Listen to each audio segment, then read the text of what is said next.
Hello, good day, my dear grade 7 students. Once again, I am your subject teacher, Miss Lorena De Guzman, in collaboration with Sir Jester Villacarlos. Okay, so for this week, I am going to tackle about selecting appropriate measuring tools and taking body measurements. Okay, so in performing measurements and calculations, a well-fitted garment starts with accurate body measurements. A dressmaker should be able to obtain accurate body measurement that he or she can use in estimating the material requirement in drafting the pattern.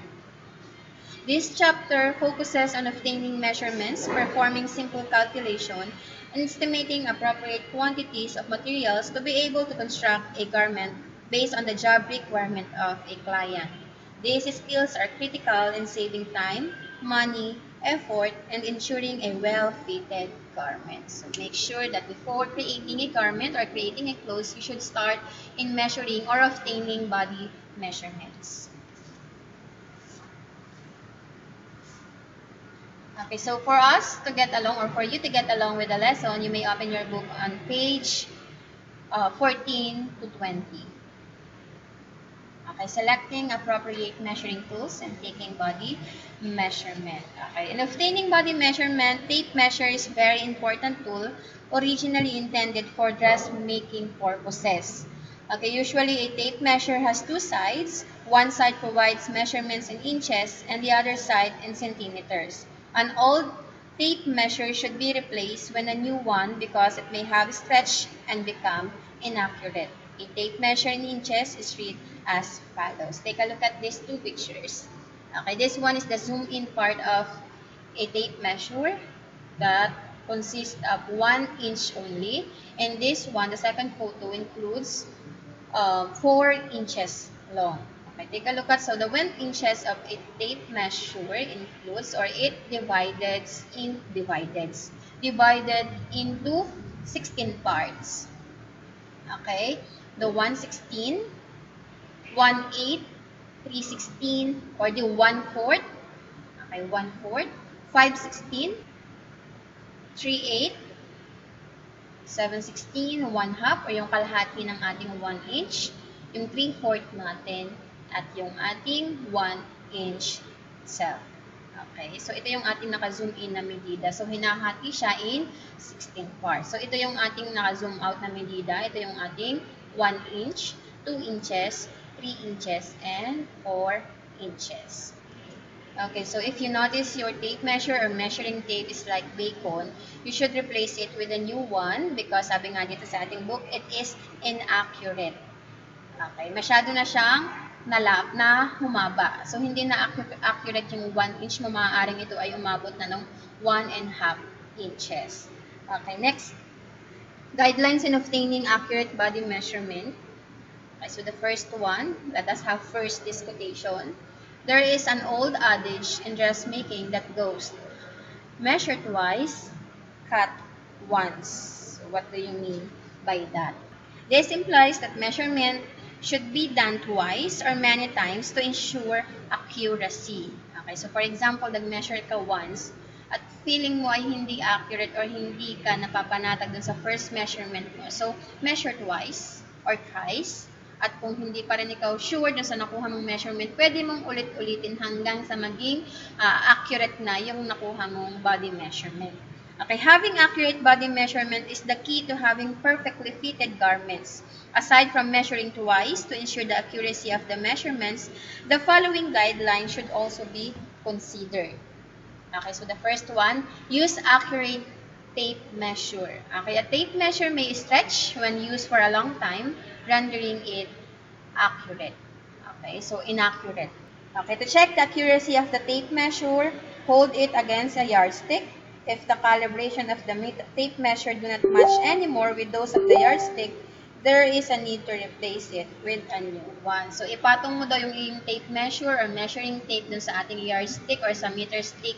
At kapag hindi na magkaparehas yung sukat nila, for example, yung 1 inch ng ating meter stick ay naging 1.5 inch or 1 and 1/4 inch na sa ating tape measure, meaning inaccurate na yung ating tape measure. So, we need to change it or replace it with a new one.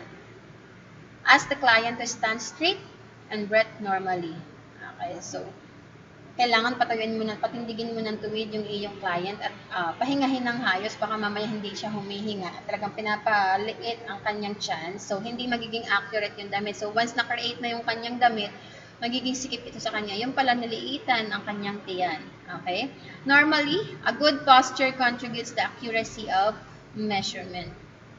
Take body measurements over thin clothing and smooth fitting undergarments. Di ba? Kung hanggat maaari nga, kung ang suot ng ating mga clients is yung undergarments nila, pwedeng naka-cycling or nakabra lang. Pero syempre, for their, what is this? Privacy. Ayaw nila makita yung buong katawan nila. Kung maaari, ay yung malambot at manipis na damit lang ang suot nila kapag sila ay magpapakuha ng kanilang body measurements para talagang accurate yung makukuhang measurements sa katawan nila. Hindi sikip or hindi luag.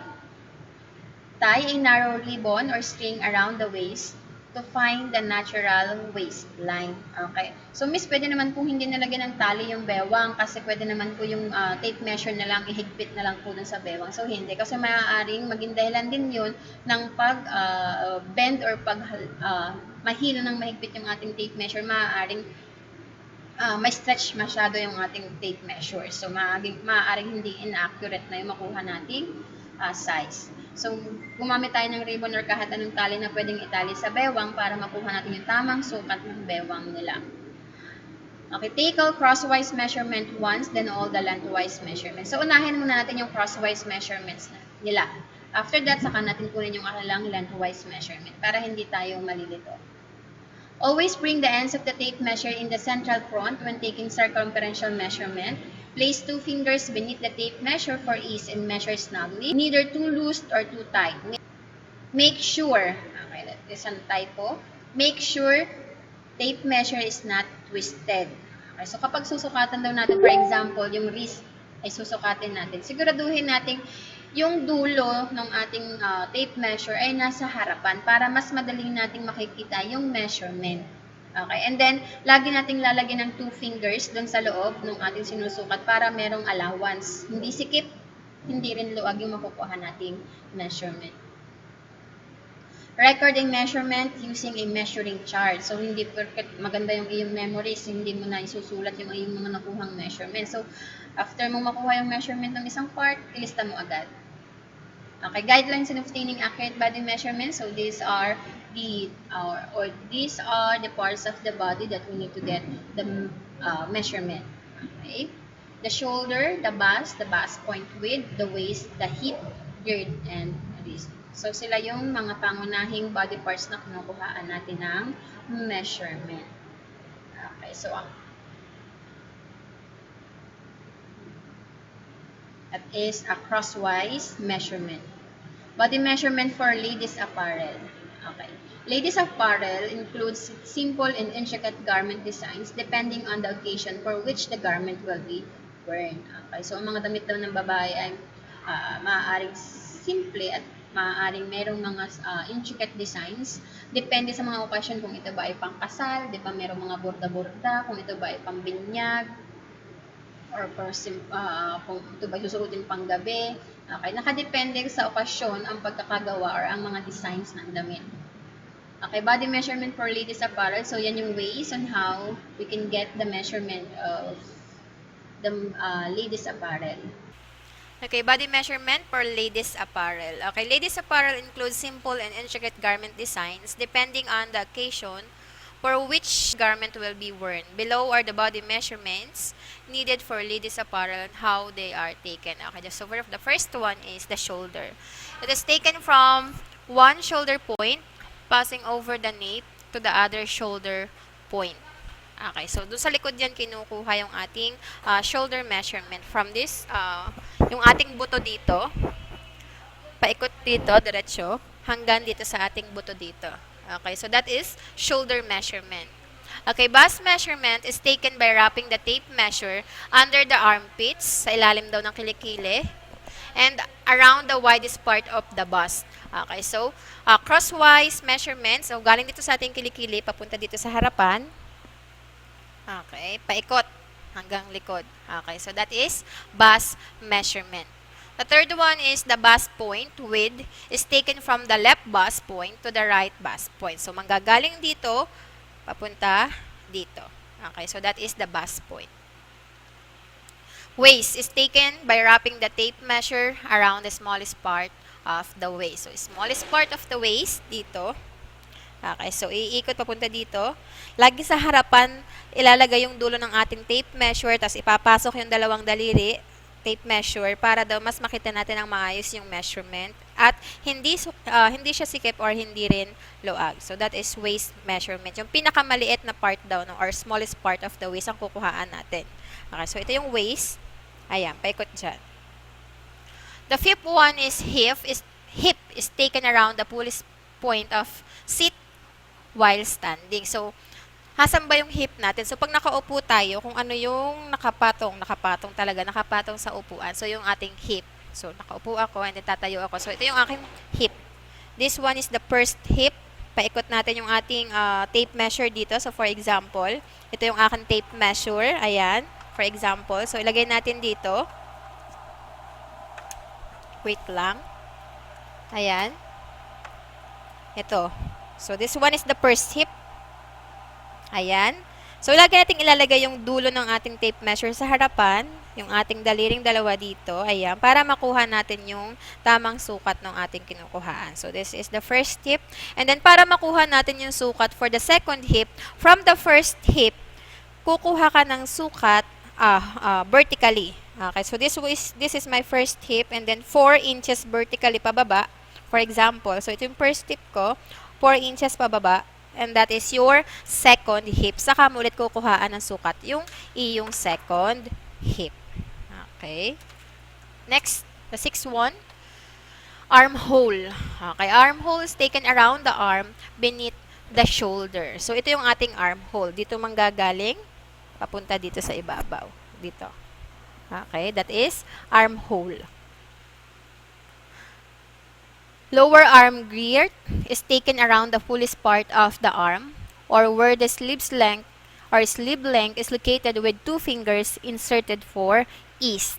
Okay, so for example, so ito yung ating armhole, pababa daw. So, ang tawag sa kanya ay arm girt. So, kung nasan yung sleeves mo, kung hanggang saan yung haba ng sleeves mo na gusto, so doon ka magsusukat ng arm girt mo. So, for example, ito yung ating haba, sleeve length, hanggang dito. So, ito yung ating arm girt. Iikot mo lang siya. So, syempre, kailangan kapag kukuha ka ng body measurement, dalawa kayo. Hindi pwedeng mag-isa kang kumukuha ng body measurement kasi mahirap katulad nito. And make sure meron kang ipapasok na dalawang daliri dito para daw sa ease or para madaling kumilo. So, hindi sikip, hindi luwag yung iyong sleeves. Wrist is taken around the waist. Is that waist? Number 8. Wrist is taken around the wrist. Okay. So, tayo po ito, hindi po ito waist. Ito po ay wrist. Okay, wrist. Is taken around the wrist just above the hand. Okay. So, ito yung wrist natin. Kapag long sleeve, for example, yung iyong ipapagawang damit, long sleeves, so, susukatan natin ang ating wrist. Ayan. So, kailangan din ilagay yung ating medida dito. Ayan. And make sure na meron ka ulit dalawang daliri na ilalagay sa unahan para sa east ulit, para mas madaling kumilos. Hindi sukat, or hindi sikip at hindi rin luag. Okay, bust point height is taken from the shoulder at the base of the neck down to the bust point. So, bust height or bust point height, yung ating buto dito, yung collarbone, ito, yung dulo ng yung collarbone natin, ito, pababa hanggang dito. So, that is the bust point height. So, ito yung aking buto, collarbone, papunta dito sa ating bust point. Okay, so that is vertical measurement. Front figure is taken from the shoulder neck point over the tip of the bust to the waistline. Front figure, ibig sabihin sa harapan ulit. So, manggagaling tayo sa shoulder neck point. So, syempre, pagitan ng leg at ng ating shoulder. So, dito, papunta sa ating bust, diretso sa ating waistline. Okay? Dito, punta sa bust, point, papunta sa waistline. So, yun yung ating front figure. Back figure is taken at the back of the shoulder, at the base of the neck, down to the waistline. So, doon naman sa likod, dito, hanggang waistline ulit. Neck depth is taken from the base of the neck down to the desired depth. Neckline. Gaano ba kalalim or kababaw yung neckline mo? So, nakadepende sa'yo. Mostly, the standard size is 3 inches. Sleeve length is taken from the base of the shoulder tip, point down to the desired length for sleeveless. Okay, so dito yung ating buto, shoulder point, ayan, kung hanggang saan ang gusto mong sleeve length, kung ito ba ay 3/4 or full sleeve. Okay, dito magsisimula sa ating butong ito, papunta dito. Skirt length is measured down the side from the waistline to the desired length of skirt. Of course, mag-umpisa ka sa iyong waist, fullest part of your waist, papunta kung hanggang gaano kahaba yung skirt length na gusto mo. So, that is the body measurement for ladies apparel. Now, let us have the body measurement for men's apparel. Okay, so the first one, shirt measurement. Okay, shoulder is taken from one shoulder joint where the arm drops to the other shoulder joint. So, ganun din katulad sa babae. Dito po sa ating shoulder point, papunta sa likod, papunta dito sa kabilang part ng ating shoulder. So, ganun din po yung way on how we can measure the shoulder of for men's apparel.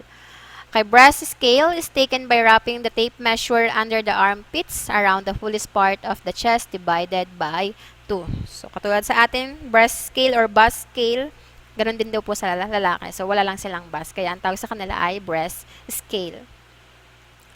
Sleeve length is measured starting from the tip of the shoulder down to the desired sleeve length. Okay. In the case of long sleeves, bent elbow. So, kailangan daw i-bent yung elbow. Okay. And rest hand on the hip and measure from shoulder point. Okay. Sleeve length is measured starting from the tip of the shoulder down to the desired sleeve length. Okay. Ganun din daw sa lalaki. Ayan. So, kaya lang sa lalaki, ang way ng pagsukat ng kanilang sleeves is kailangan naka-rest yung kanilang elbow or naka-bend yung kanilang elbow. Ayan. And then, i-rest. Ayan. So, dapat naka-bend. Kasi, para mayroong space para sa kanilang elbow. Shirt measurement. Sleeve width. Okay. Is taken from the underarm, seam, to the seams of the sleeve. So, dito po, kinukuha. Okay, ito. So, kung saan nakatapat yung ating underarm, yung seam, yung tagpuan ng damit, papunta kung hanggang saan yung iyong sleeve. Okay, so for example, may tagpuan yung damit na ito, simula sa ilalim, papunta dito, papaba. Ayan, yung ating sleeve width. Okay, shirt length is measured from the nape or back of the neck down to the desired length. Okay, kung mapapansin niyo yung buto dito sa likod ng inyong batok, okay, doon kayo mag-i-start, doon niyo ilagay yung inyong tape measure hanggang saan yung haba na gusto ninyo. Okay, pants measurement. Pants length is taken from the waistline, okay, of course, sa bewang ng lalaki, hanggang gaano kahaba yung gusto ninyong haba ng pantalon.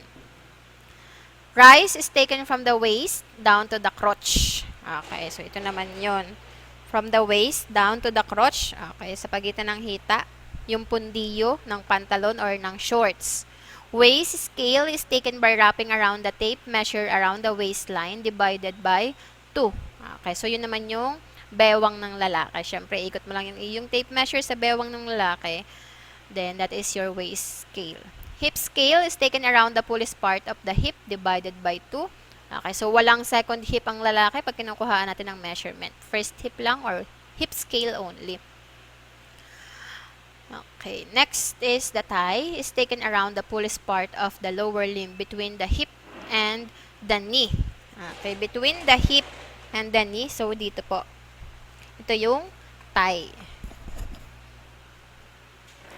Knee width is taken around the knee divided by 2. This can also be taken by measuring the width of the pants worn by the client on the knee level. Okay, usually kasi 'di ba yung ating mga client is nakapantalon. So kung hindi kailangan namang maghubad ng pantalon ng clients, yung pantalon na mismo yung ating susukatan.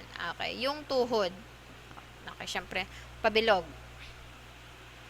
Bottom width is taken around the ankle divided by 2. This can also be taken by measuring the width of the pants worn by the client. Okay, so that is the bottom width. Yung laylayan ng pantalon. Kung hindi gustong hubarin yung pantalon, ayaw ipataas kasi masikip, pwedeng yun na mismo yung sukatin natin. At kung gusto magpadagdag na client pa ng mas medyo mas luwag-luwag, so dagdagan na lang natin ng allowance para medyo luwag dun sa ating client. Okay, that is the laylayan ng pantalon. Bottom width. Okay, so that's it for this week lesson. So once again, I am your subject teacher, Mrs. Lorena De Guzman. Thank you and have a good day ahead.